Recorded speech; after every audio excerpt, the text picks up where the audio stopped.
नमस्कार। आज ऐसे ही कुछ बतियाने का मन हुआ आप सबसे,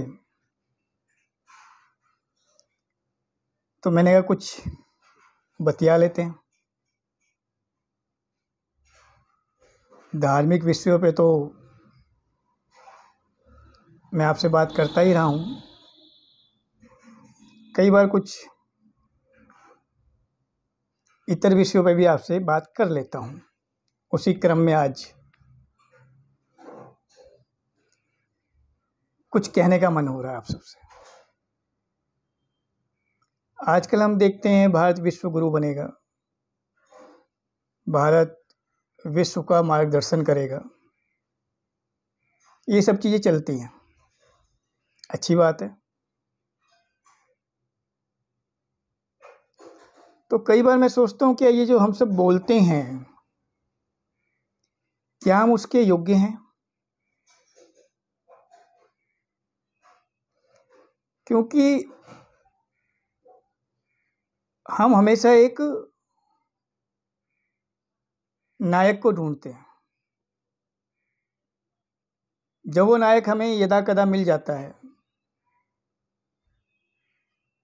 तो हम बहुत ज़्यादा रोमांचित, बहुत ज़्यादा उत्साहित हो जाते हैं। और उस नायक के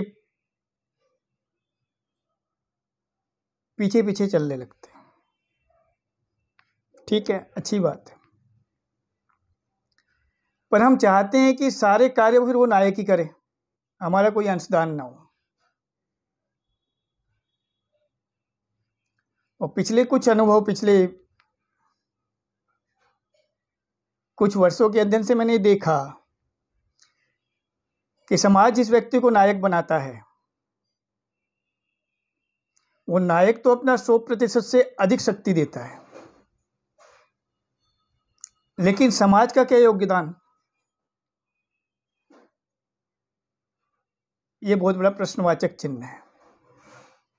समाज ये चाहता है कि वो नायक ही सारे कार्य करे, हमारा कोई अंशदान ना हो। और उस नायक से हमारी इतनी ज़्यादा अपेक्षाएं हो जाती हैं कि उस अपेक्षाओं से थोड़ा सा भी नीचे आने पर, हम उसे नायक के स्तर से गिराने पर भी विलंब नहीं करते। क्या समाज के रूप में ठीक है? मैं ये क्यों कह रहा हूं? अभी मैं एक बैंक गया, 2000 के नोट का जो चल रहा है बदलने का, तो स्वाभाविक है कि बैंकों में भीड़ होगी। तो ये वहाँ के अधिकारी गणों को उसकी व्यवस्था करनी चाहिए कि भी उसका एक अलग से ही, क्योंकि नई चीज़ आ गई है तो उसका एक अलग से ही काउंटर आप बना दीजिए, कुछ तो व्यवस्था कीजिए ताकि, इतनी गर्मी है, कुछ सुविधा हो लोगों को। पर नहीं, वही पुराना ढर्रा, एक ही पंक्ति में चेक भी कैश होगा, पैसे भी जमा होंगे, पेमेंट भी होगी और नोट भी बदले जाएंगे। अब उस कार्यालय में आपके भी अनुभव होंगे, जो व्यक्ति इस सीट पे बैठा है उस दिन, उसका तो वर्कलोड हो गया, बाकी आराम से। और अगर कुछ कहो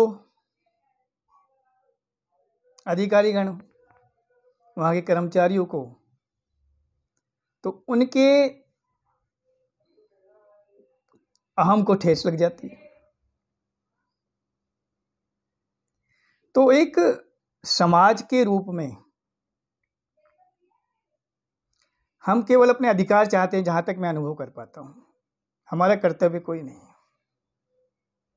और ये अधिकार बोध और कर्तव्य बोध का अभाव और अधिकार बोध का अधिकार, ये मैं आजकल अपने पढ़े लिखे समाज में ज़्यादा देखता हूँ। अभी मैं प्रयागराज गया,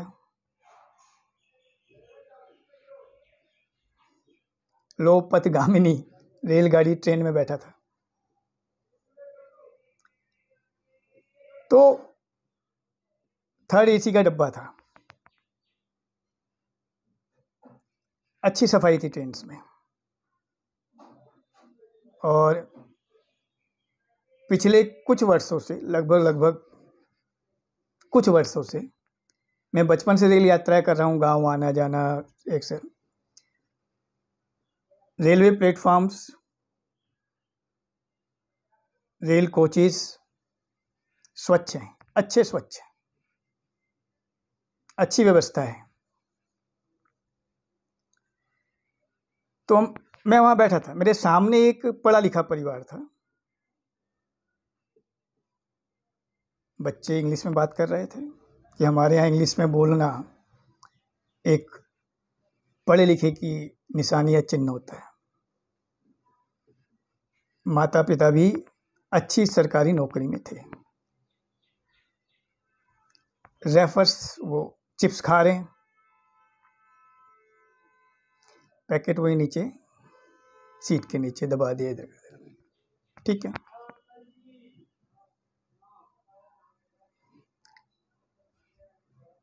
चद्दरें मिलती हैं वहाँ पर 3rd AC में, तकिया मिलता है, वो रैप होते हैं, रैपर्स को निकाला, उसी के नीचे रख दिया, पानी की बोतल और नीचे रख दी, और फिर वो उतर गए, पर वो चीज़ें वहीं रही।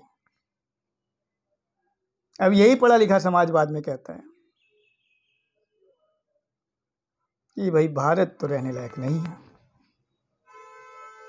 यहाँ ये अव्यवस्था है, यहाँ ये अव्यवस्था है, यहाँ ये अव्यवस्था है। बहुत पहले मैंने प्रसिद्ध लेखक श्री कन्हैयालाल मिश्र प्रभाकर का एक लेख पढ़ा था, शक्ति बोध और सौंदर्य बोध, शायद 9वीं कक्षा में। उसमें भी उन्होंने यही प्रश्न उठाया था कि हम भारतीयों में एक तो सौंदर्य बोध का बहुत अभाव है, सफाई स्वच्छता का। हम चाहते कि दूसरा सफाई रखें, हम नहीं रखें।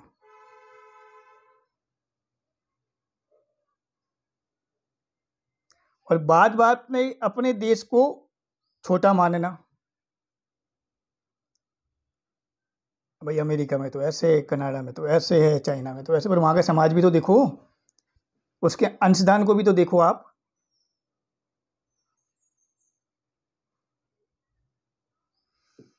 आजकल बड़े शहरों में श्वान पालन की एक होड़ सी लगी हुई है, कुत्ते को पालना, डॉगी। तो ये एक बहुत बड़ी समस्या बन रही है हमारे समाज में। आपने कुछ दुर्घटनाएं देखी होंगी, और कुत्ते ऐसे हैं कि इतने खतरनाक लगते हैं कि वो मालिक को खींचते हुए चलते हैं। पर एक ये स्टेटस सिंबल है, समाज में अपने कद को बड़ा करने का साधन।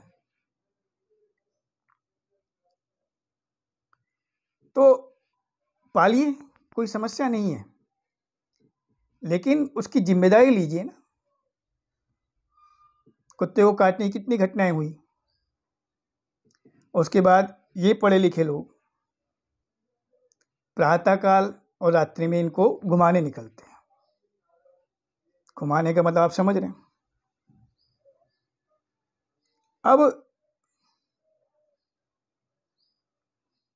वो तो प्राणी है, जानवर है, वो तो कहीं भी जहां उसे मौका मिलेगा अपनी वेस्टेज निकाल देगा। किसी घर के सामने हो जाता है कई बार, किसी गाड़ी के सामने हो जाता है कई बार, और जब वो ये करते हैं, कोई उन्हें टोकता है जी ठीक नहीं है, तो कहते हैं अरे हम तो बड़े पढ़े लिखे हैं, ये थोड़ी आपके घर के बाहर ऐसे ऐसे ऐसे। मतलब ये चीज़ें। और ये पढ़ा लिखा समाज ही है।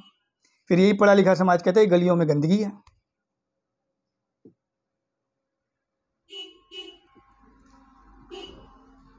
मुझे कई बार लगता है और मैंने कई लोगों से सुना भी है कि शिक्षा का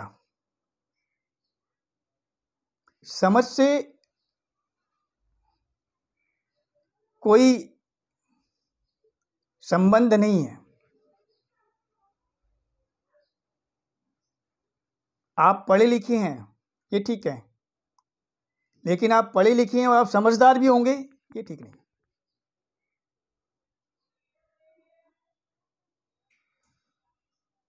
महाविद्यालयों के समय में, कॉलेज लाइफ में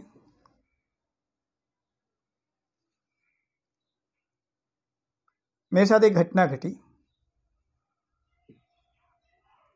हुआ ऐसे कि मैं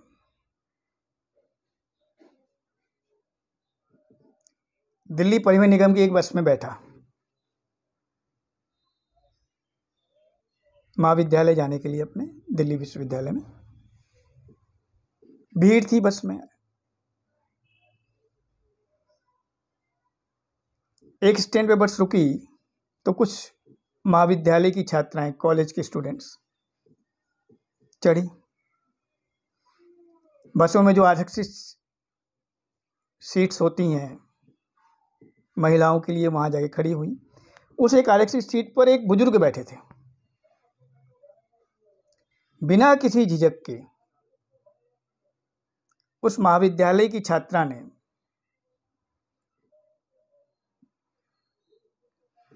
उन बुजुर्ग से कहा कि अंकल, लेडी सीट है। अंकल उठ गए, खड़े हो गए। जस्ट आगे की सीट पर एक मैले कुचेले वस्त्रों में उसी की उम्र की एक लड़की, जो कपड़े लेकर बर्तन देते हैं, वो अपनी गच्छे को लेकर बैठी थी। उसने बिना क्षण गवाए उठ के कहा, बाबा आप यहाँ बैठ जाओ। मुझे कहा नहीं बेटा बैठो, बैठ जाओ। बैठे नहीं, आगे किसी और ने उन्हें सीट ऑफर कर दी। पर छात्रा के चेहरे पर सिकन तक नहीं थी।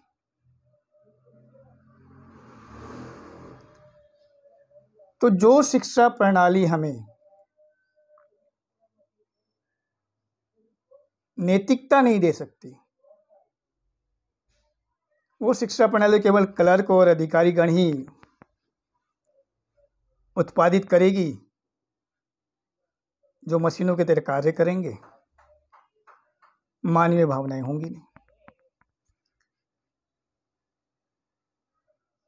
तो आज कुछ ऐसा मन हुआ, बोल दिया। कैसा लगा आपको? टिप्पणी अवश्य करें। नमस्कार।